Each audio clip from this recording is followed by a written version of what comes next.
अस्सलाम वालेकुम। आज हम बात करने वाले हैं फंक्शंस के बारे में।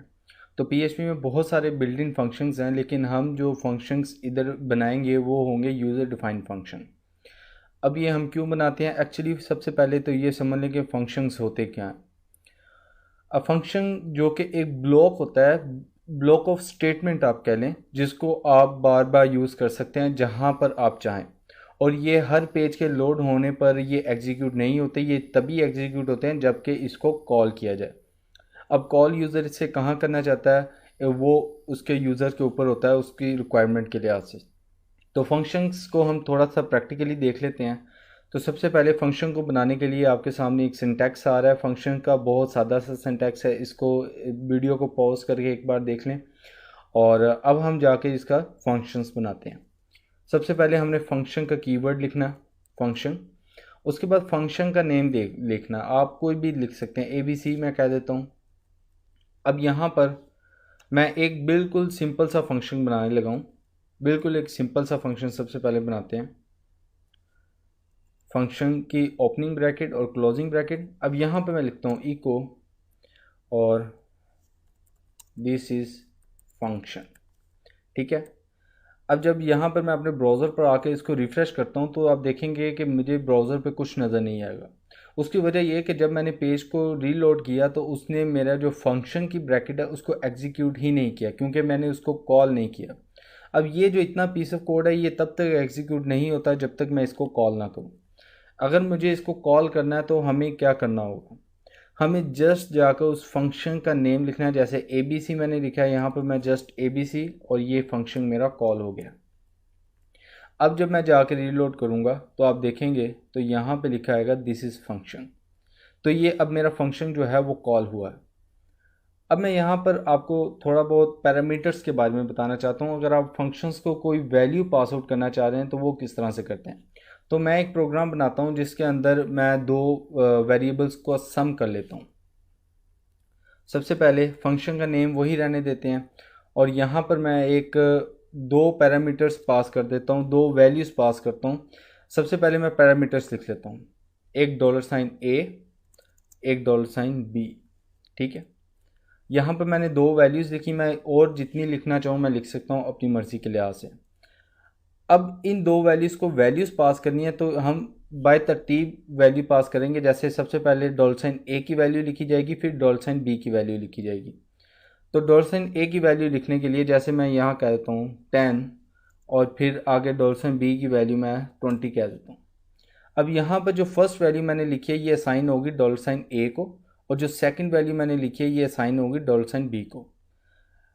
फंक्शन के अंदर आता हूँ, $sum के नाम से एक वेरिएबल ले लेता हूँ। अब उसको मैं करता हूँ $A और फिर उसके बाद प्लस $B। मैंने दो इसका जो है सम कर लिया। अब होगा ये कि ये जो वैल्यूज़ नीचे से यहाँ गई हैं मेरे पास, यहाँ पर मेरे पास दो वैल्यूज़ आ गई जो कि मैंने नीचे से पास आउट कर रहा हूँ। दो पैरामीटर्स ये मैंने लिए, उनकी वैल्यूज़ आ गई मेरे पास जहाँ पर मैंने एक फंक्शन को कॉल किया। अब ये वैल्यूज़ यहाँ पर प्लस होंगी, उनकी जो आंसर होगा वो $sum के वेरिएबल में चला जाएगा। अब $sum के वेरिएबल में इसका आंसर चला गया। अब हमने क्या करना है, इसको सेव करते हैं और रिफ़्रेश करूँगा तो आप देखेंगे कि मुझे जो है आउटपुट कुछ नहीं मिलेगी। अब मैंने सम किया है, सम के बाद मुझे आउटपुट नहीं मिली। देखें यहाँ पर हमने उसको वैल्यूज़ दी और हमने सम ले लिया।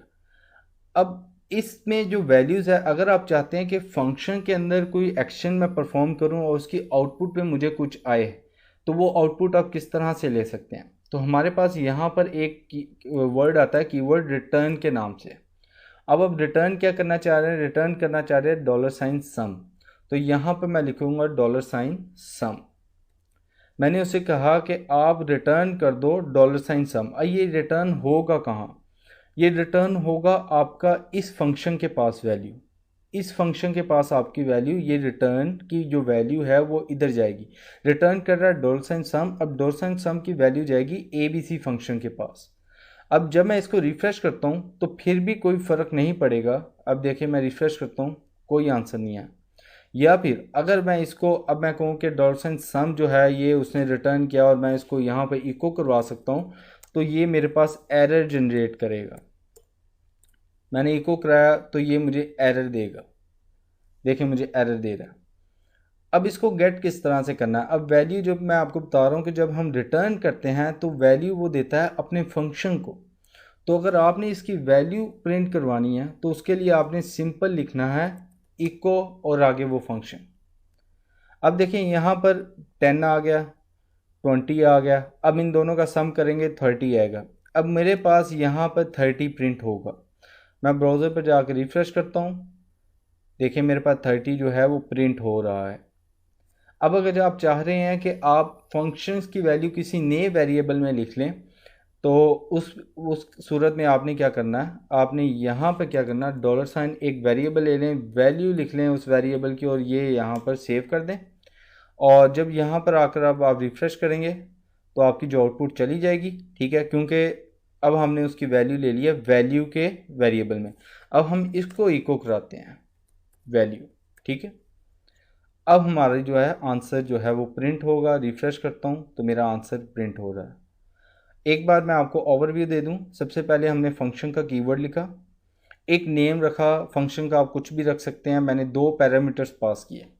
अब 2 पैरामीटर्स की वैल्यू कहाँ से आ रही है, वो आ रही है यहाँ से जहाँ पर मैं फंक्शन को कॉल कर रहा हूँ। और इसकी 2 वैल्यूज़ हैं 10 और 20। 10 जाएगी ए में और 20 जाएगी वेरिएबल बी में। उसके बाद मैंने उसकी जो वैल्यूज़ है उसको अंदर जो भी फंक्शन मैंने परफॉर्म किया, जैसा कि मैंने सम का किया है, उसको मैंने रिटर्न कर दिया सम के वेरिएबल को। कहाँ पर, यहाँ पर इस फंक्शन पर वो वैल्यू आएगी। अब इस फंक्शन में वो वैल्यू आएगी। अब उस फंक्शन से वैल्यू मैंने ली एक नए वेरिएबल में जिसका नाम